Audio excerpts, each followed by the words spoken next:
ada di dalam keadaan yang murtad, apakah Bapak Ujang ini mohon maaf, apakah Bapak Ujang ini boleh melakukan bersetubuh dengan istrinya? Itu tidak boleh.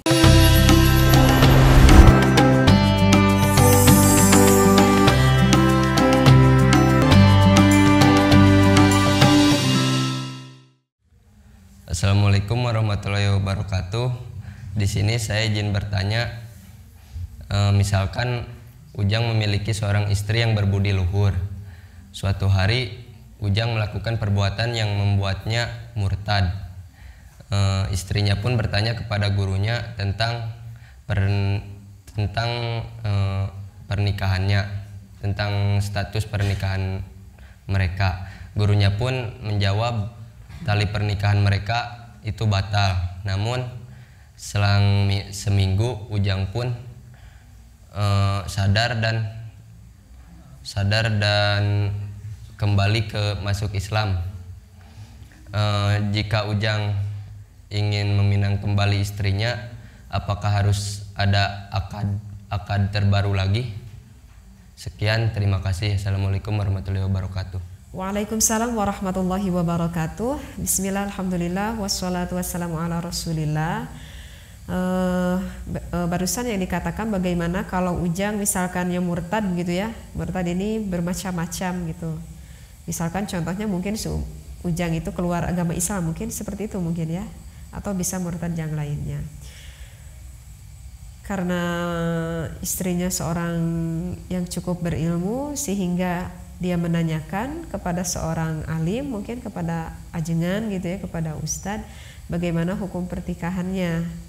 Dan kemudian beberapa hari kemudian Ujangnya itu bertaubat dan ingin kembali kepada istrinya. Apakah perlu lagi akad nikah, begitu ya pertanyaannya. Itu sebetulnya tidak perlu dilakukan kembali akad nikah. Karena murtadnya pun tidak lama ya si Ujang ini. Jadi masih di dalam masa idah gitu.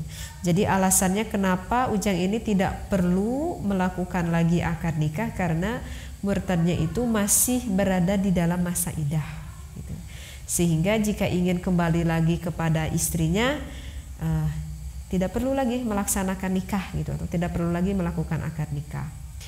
Terus kemudian bagi si Ujangnya ini sendiri, ketika si Ujangnya ini beberapa hari berada di dalam keadaan yang murtad, apakah Bapak Ujang ini mohon maaf, apakah Bapak Ujang ini boleh melakukan bersetubuh dengan istrinya? Itu tidak boleh ya. Jadi ketika Bapak Ujang berada di dalam keadaan murtad itu tidak boleh melakukan hubungan intim bersama istrinya. Wa yahrumul wat'u, jadi haram hukumnya wati fi zamanit tawaquf wala hadda fihi na'am fihi ta'zir wa laysa lahu fi zamanihi nikahu nahwi ukhtiha. Begitu katanya di dalam Isadur Rafiq, dikatakan bahwa tidak boleh untuk berhubungan intim ketika Bapak Ujangnya itu sedang di dalam keadaan yang murtad.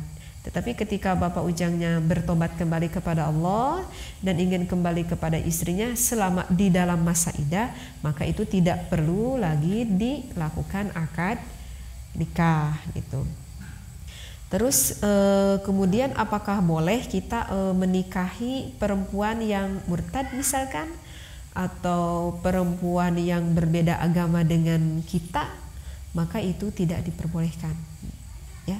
Yang saya baca di dalam kitab Sulam Taufik itu tidak diperbolehkan. Tetapi saya belum pernah baca di kitab-kitab yang lain ya gitu. Saya hanya baru mendapatkan satu referensi dari kitab syarahnya Sulam Taufik, itu dikatakan tidak boleh karena wala yasihu minal murtad, tidak sah kita menikahi orang yang murtad. Akdu nikahihi, akad nikahnya itu tidak sah. Di sini dikatakan begitu. Yakni la tasihu munakahatuhu li muslimin wa ghairih. Jadi di sini dikatakan tidak sah menikah dengan selain orang Islam.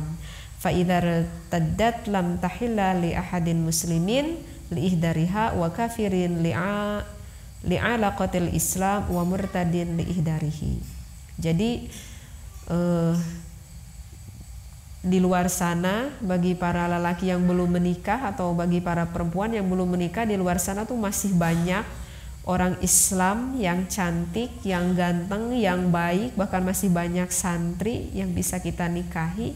Kenapa kita harus mencari wanita ataupun lelaki yang di seluar agama kita seperti itu? Kalau karena alasan kita misalkan mogoh tuh kata orang Sunda mah cinta gitu ya, ya tidak boleh kita juga keluar hanya dengan alasan cinta saja seperti itu. Ya, jadi tidak cukup karena saya udah cinta banget gitu. Tapi kalau tidak sesuai dengan syariat Islam, apakah kita mau apa tuh? Mau negdreg aja gitu ya? Apa tuh negdreg bahasa Indonesianya? Gitu ya. Jadi itu menurut keterangan yang pernah saya baca ya di kitab Sulam Taufik, itu wala yasihu, itu tidak sah. Kalau tidak sah berarti pernikahan itu ya fasad, rusak. Sehingga jika dia bersetubuh ya seperti melakukan zina. Bertahun-tahun dia menikah ya seperti melakukan zina. Kemudian mempunyai anak begitu, berapa ya coba. Mau bagaimana nanti anaknya?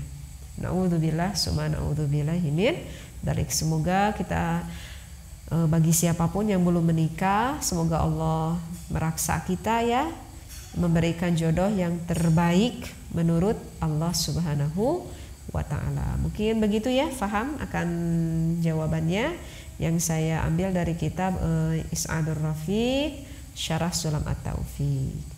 Wabillahi taufiq wal hidayah. Wassalamualaikum warahmatullahi wabarakatuh.